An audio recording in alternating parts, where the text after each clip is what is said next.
오늘 우리에게 주신 하나님의 말씀은 로마서 8장 24절에서 25절 말씀입니다. 우리가 소망으로 구원을 얻었음에 보이는 소망이 소망이 아니니 보는 것을 누가 바라리요. 만일 우리가 보지 못하는 것을 바라면 참음으로 기다릴지니라. 오늘 이 말씀에 많은 은혜 받으시기 바랍니다. 예수님의 시대로 돌아가 보면 그 당시에 로마 제국이라는 아주 로마의 카이저가 다스리는 제국, 로마 제국의 시민이 아니면 인간이 아닌 바바리안이라는 단어가 있는데요. 그것은 동물과 비슷한 존재라는 것입니다. 아니, 동물만도 못한 존재라는 것입니다.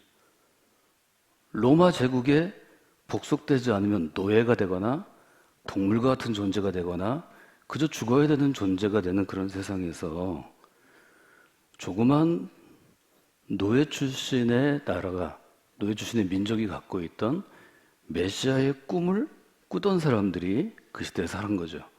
닫혀진 문 앞에 있는 거죠.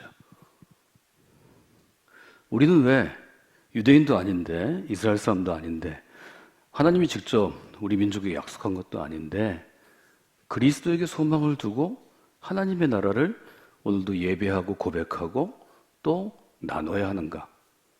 이런 근본적인 질문들을 여러분들이 한번 생각해 보시면 좋을 것 같습니다. 바울은 거기서 한 걸음 더 나아가죠. 바울은 유대인 공동체에서 축출됩니다. 추방됩니다. 바울은 새로운 사람들에게 자기가 믿는 새로운 세상을 전하죠. 그게 예수 그리스도의 공동체, 교회를 세워가는 일이 되었습니다. 근데 바울이 오늘 우리가 함께 읽은 로마서 8장 18절 이하, 제가 두 절만 함께 읽었는데요. 18절부터 시작입니다. 이 단락의 제목이 뭐냐면 모든 피조물이 구원을 고대하다입니다. 신학학자들이 되게 동의해서 이 주제 제목을 쓴 것입니다. 바울은 얘기합니다. 내가 깊이 생각해 보니 머릿속으로만 아니라 나의 삶을 통해서 생각해 보니까 현재 내가 당하고 있는 고난은 우리에게 앞으로 나타날 영광과 비교할 수 없는 것입니다. 바울의 표현을 일종의 아주 종교적인 문서, 오래도록 우리가 교회 공동체가 품고 있고 아주 수준 있고 가치가 있는 고등종교의 문서로 보시면 바울이 전하고자 하는 것을 잘 받아들일 수 없을 것 같습니다. 아시는 것처럼 바울은 예수 그리스도를 믿는 것 때문에 사회적인 지위를 박탈당했습니다. 유대인 청년으로 또 유대교에서 정통 유대교로 그가 서 있어야 될 직업과 지위와 명예와 평판과 재산을 다 잃어버렸습니다. 그래서 그의 삶은 그가 표현한 것처럼 고난이었고 환난이었고 시험이었고 시련이었습니다. 그런데 현재 고난에서 바울이 처해 있으면서 그의 30대 이후 60쯤 돌아가셨다 그러면 30년 인생의 후반전을 살아가면서 그는 늘 장차, 즉 미래의 영광과 현재의 고난을 비교하게 됩니다. 바울이 과연 그 시대 가운데 어떻게 그 시대에 로마 제국의 주로 노예들이었던 혹은 자기 아버지와 어머니가 로마 병정에게 맞아 죽거나 창에 찔려 죽고 칼에 목이 열리고 붙잡혀 온 일종의 정복된 식민지 백성들이 줄을 이룬 교회 공동체에서 그리스도를 어떻게 전했을까? 그런 생각을 이 로마서를 읽으면서 계속 하게 됩니다. 저는 여러분이 복음의 사람이라고 말씀을 드렸습니다. 현재의 고난에 그대로 그냥 머물러 있는 사람이 되지 않고 장차 주어질 혹은 하나님이 열어가실 혹은 주님이 선물로 주실 장차 미래의 영광을 볼 수 있는 근거는 어디 있는가? 바울은 철저하게 유대인이었기 때문에 유대적인 논리로, 구약의 논리로 이렇게 설명합니다. 16절에 보면 성령께서 우리가 하나님의 자녀인 것을 증언하십니다. 어떻게 하나님의 자녀를 알 수 있습니까? 그 증거가 있어야 되잖아요. 친자 확인을 어떻게 해야 되나요? 바울은 얘기합니다. 성령이 증언하기 때문에 알 수 있습니다. 우리가 하나님의 자녀이면 하나님의 상속인이 됩니다. 이것은 유대인에게도 로마 제국에 있는 가문에게도 중요한 것이었습니다. 상속을 받으려면 상속자의 반지를 갖고 있어야 됐죠. 배너에 나오죠. 자녀이면 상속자이기 때문에 앞으로 미래의 영광을 받기 위해서는 그리스도께서 십자가의 길을 걸어가신 현재의 고난은 함께 받아야 합니다. 바울이 지금 얘기하는 건 구약의 논리, 유대인의 논리가 아니고 사실은 굉장히 사랑이 많으신 아버지의 마음입니다. 사랑이 많은 아버지는 사랑하는 자녀에게 자기의 모든 걸 물려주고 싶어 합니다. 상속해주고 싶어 합니다. 그 자녀들이 지금 노예로 살거나 누군가에게 어려움을 당하거나 생명의 위협 가운데 있다면 이 자녀의 자녀들이 살아갈 세상은 더 좋은 세상으로 선물로 주시지 않겠는가. 바울은 말하자면 굉장히 공동의 상식적인 우리의 마음에 호소합니다. 바울도 저처럼 설교했겠죠. 이런 짜여진 환경, 짜여진 세팅에서 하지 않았겠지만 때로는 몇 명을 놓고 10명을 놓고 수십 명을 놓고 설교했을 것입니다. 거기에 로마 제국에서 밀려나온 사람들, 노예로 오늘도 두드려 맞고 와서 상처를 물로 씻어야 되는 사람들, 너무 배고팠기 때문에 좀 더 부유한 사람이 빵을 더 많이 만들어 와서 공동식사, 즉 매성찬식이 공동식사죠. 공동식사로 줄임배를 채워야 했던 사람들, 그 사람에게 과연 어떻게 복음을 전했을까? 이런 생각을 여러분들이 해보시면 좋을 것 같습니다.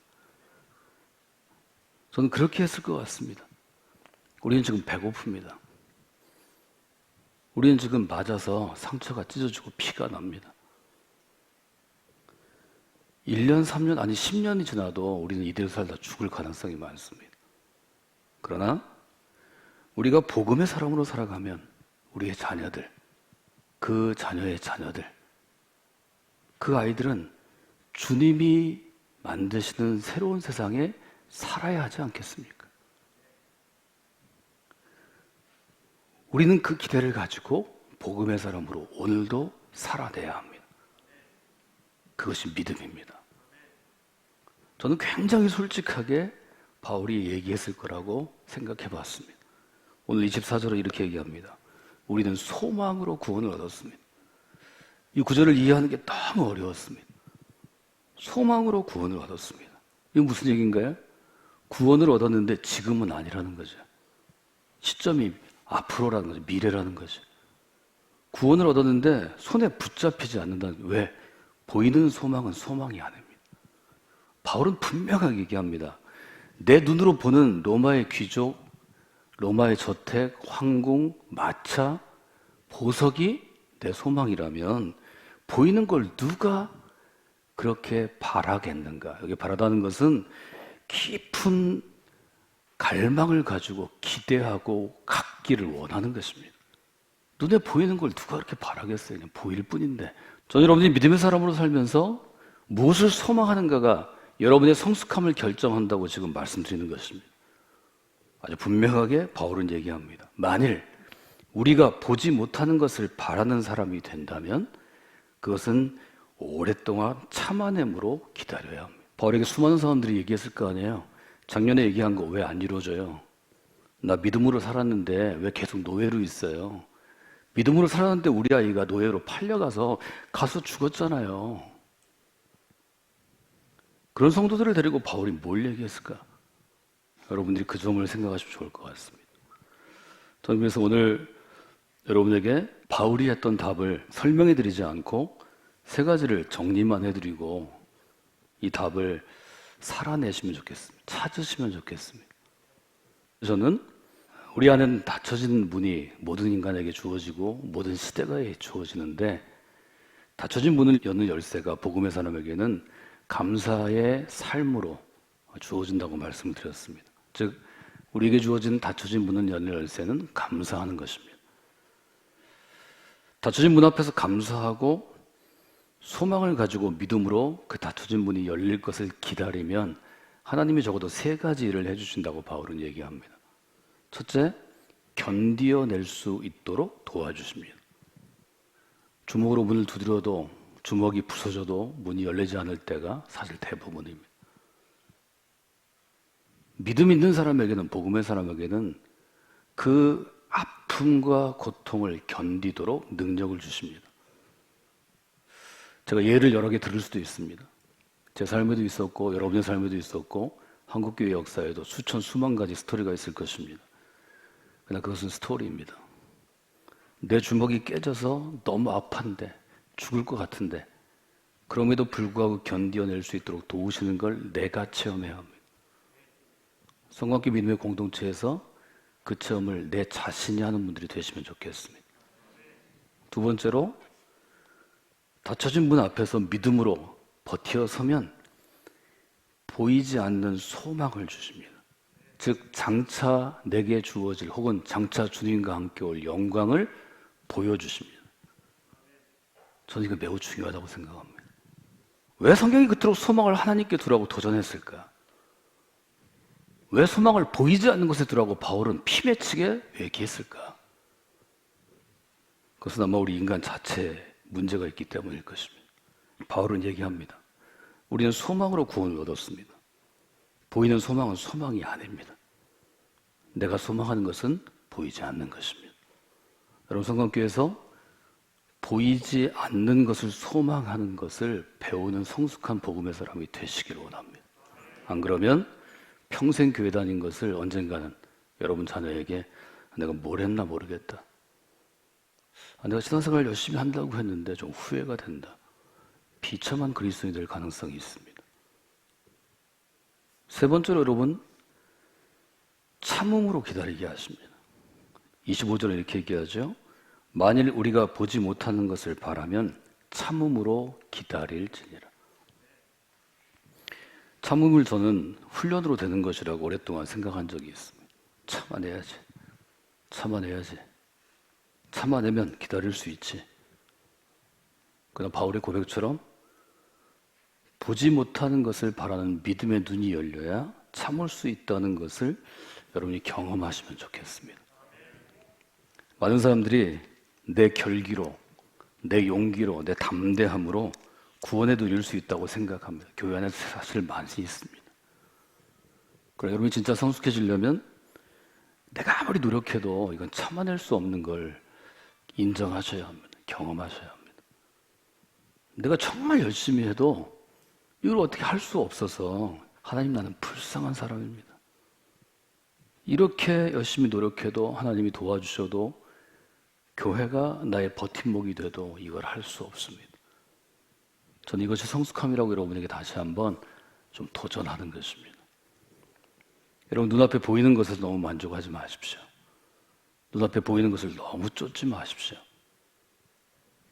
우리의 신앙생활은 하나님께서 우리를 부르시고 선택하신 퍼스트 콜링의 그 순간부터 여기에서 끝나는 게 아닙니다. 나이 들어서 끝나는 것도 아닙니다. 죽을 때 끝나는 것도 아닙니다. 그때로부터 지금을 거쳐 영원으로입니다. 이것은 성경이 우리에게 도전하는 가장 큰 시간관입니다. 세 가지 제가 말씀드렸습니다. 우리가 믿음으로 산다는 것은, 복음의 사람으로 산다는 것은 닫혀진 문 앞에서 믿음으로 좀 버티는 것입니다. 닫혀진 문 앞에서 믿음으로 살려고 노력하고 결단하면 하나님이 세 가지를 주십니다. 첫째, 견딜 수 있도록 도와주십니다. 그 도움을 받으셔야 합니다. 두 번째, 보이지 않는 소망을 보게 하십니다. 보이지 않는 소망을 붙잡으셔야 합니다. 세 번째는 참음으로 기다리게 하십니다. 이것은 승리할 때까지입니다. 우리는 의의 최후 승리를 믿노라 그렇게 고백하는데요. 그리스도의 승리할 때까지 우리를 참음으로 기다리게 하십니다. 저는 이 세 가지를 여러분들이 여러분의 삶으로 체득하는, 몸으로 경험하고 마음과 생각으로 동의하고 깨달아 아는 여러분들이 보내시면 좋을 것 같습니다. 하나님께서 도와주실 것입니다.